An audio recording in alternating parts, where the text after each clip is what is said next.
ये देश के प्रधानमंत्री, एक मिनट, केजरीवाल जी से लड़ाई हो गई क्या? 2020 में वही प्रधानमंत्री उन्हीं नीतीश कुमार जी को कहते हैं साहब ये विकास पुरुष, इनसे बड़ा कोई विकास पुरुष नहीं।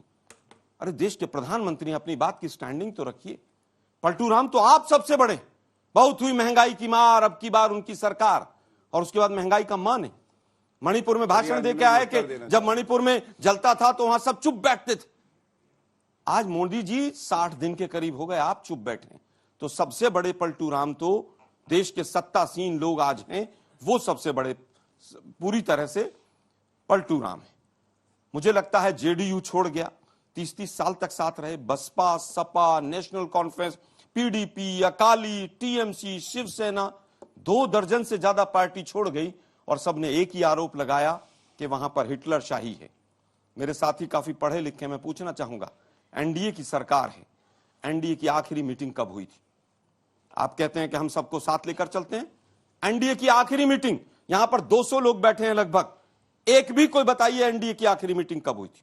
बताइए जरा। मैं उत्तर देता। एक मिनट, इतने लोग हैं यहाँ, एनडीए में बच्चे कितने हैं? मैं वही कह रहा हूं, चाहे 10 बचे हैं, 5 बचे हैं, पहले तो छोड़ गए सब। एक मिनट अंजना, तो आपको है ना, अंजना जी, एक मिनट, अंजना जी, अंजना जी, ये ऑडियंस, अंजना जी ऑडियंस है, बीजेपी की लफ्फाजी पर ताली बजाते हैं। मैं पूछना चाहता हूं एनडीए, मैं फिर कहूं आप लोग गलत हो, ताली मत बजाना। छोड़िए ना, गलत और सही की बात नहीं, बात पे ताली बजाते, सही और गलत की बात नहीं। एनडीए की सरकार, एक बार ताली इनके लिए, आप खुश कर दो इन्हें। अरे भाई मुझे तालियां नहीं बजवानी, वरना अंदर से आप धुआं देश दिखेगा। की जो आज हालत है, उस देश की हालत को समझिए। आज ही ऑर्डर आया है, सरकारी नौकरियों में जब तक प्लानिंग डिपार्टमेंट की परमिशन नहीं होगी नौकरियां नहीं लगेंगी।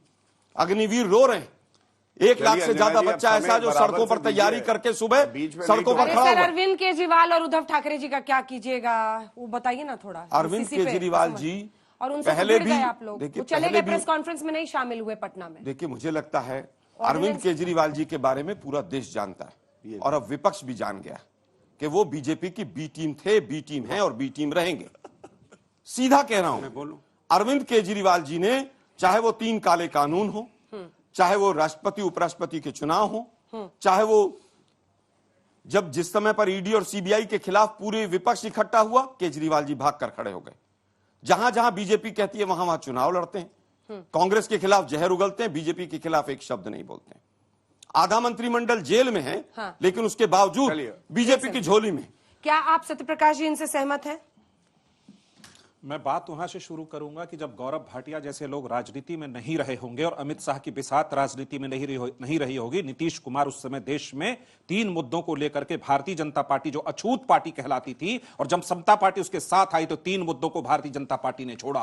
370 छोड़ा, यूसीसी छोड़ा, राम टेम्पल छोड़ा। नीतीश कुमार भारत के समाजवादी राही है और नीतीश कुमार 40 साल से इस देश की राजनीति में एक मात्र दाग नहीं है, और देश का गृह मंत्री, माफ कीजिएगा, तिहाड़ जेल में जरूर गए थे। वैसे गृह मंत्री से अपशब्दों की भरमार और झूठ की भरमार लखीसराय की मैदान में निकली है। जो कॉलेज उन्होंने बनाया नहीं उसको कहा कि भारतीय जनता पार्टी ने बनाया, जो नल का जल उन्होंने दिया नहीं उसको कहा कि हमने पैसे दिए। तो ये झूठ का जो डमरू बजा रही है भारतीय जनता पार्टी, खुशी है इस बात की कि विपक्ष की एकता से घबराए हैं। और अंजना जी, आप ही के डिबेट की एक बात है कि 1% वोट भी इधर से उधर हो गया और विपक्ष की एकता कायम रही तो भारतीय जनता पार्टी 119 सीट पर इस देश में चली जाएगी।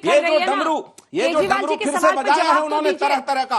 मोदी जी ने, जी बताइए। सत्यप्रकाश जी, केजरीवाल जी की बात पर जवाब तो दीजिए। वो तो सीधा कह रहे हैं कि वो टीम बी है, उनकी गोद में बैठे हैं। केजरीवाल जी के पटना बैठक के बाद उनके तेवर बहुत बदले बदले नजर आए। हम कहेंगे कि जो गांठ बंदी है वो खुलनी चाहिए और विपक्षी एकता हर पार्टी का स्वागत करने के लिए तैयार है। नहीं, हम चाहते हैं कि कांग्रेस और उनमें अच्छी बातचीत होनी चाहिए और विपक्ष की जितनी तमाम पार्टियां हैं जिन्होंने 9 वर्षों तक भारतीय जनता पार्टी के, भारतीय जनता पार्टी के, आपको वो बीजेपी की बी टीम नहीं लगती? मैं उनको, वो लगातार 9 सालों से भारतीय जनता पार्टी की नीतियों की मुखालफत करते रहे, तो उनको विपक्षी एकता में शामिल होकर के एक साथ एक स्वर में आवाज उठाकर यह साबित करना चाहिए कि वास्तव में वो मुखालफत कर रहे हैं और आगे भी 2024 के चुनाव में करेंगे।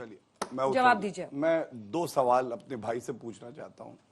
पलटू राम कहा बहुत बुरा लग गया इनको। नहीं, हमें खुशी है कि आप अपशब्दों का इस्तेमाल कर रहे हैं, आपकी बौखलाहट समझ में आ रही है। कहीं न कहीं बोल ले। विपक्षी एकता से जो अंदर घबराहट देखिए, और भड़ास घबराहट है। है वो प्रधानमंत्री बोल के लेने दीजिए। वक्तव्यों और बयानों में अक्सर ऐसा जाहिर लगता है कि और सही नहीं भारत के बोले। गृह मंत्री के बोलिए। बयान में भी सत्यप्रकाश जाहिर जी, है अब आप वो अपने आप को समझ में आ रिपीट रहा कर रहे है। हैं, रिपीट कर रहे हैं। मुझे कोई बात भदौरिया जी और अरविंद जी के पास भड़ास है, धुआं निकलना चाहिए वरना फट जाएंगे।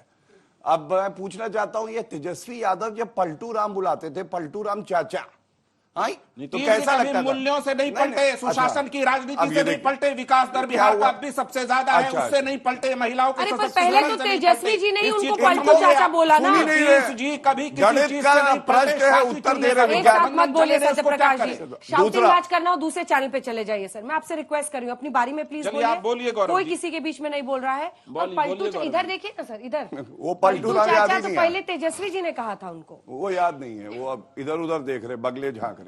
चलिए आप बोलिए अपनी बात मैं बोलना चाहता हूं दूसरा सवाल, पहले का तो उत्तर नहीं है, शून्य मिला अंडा।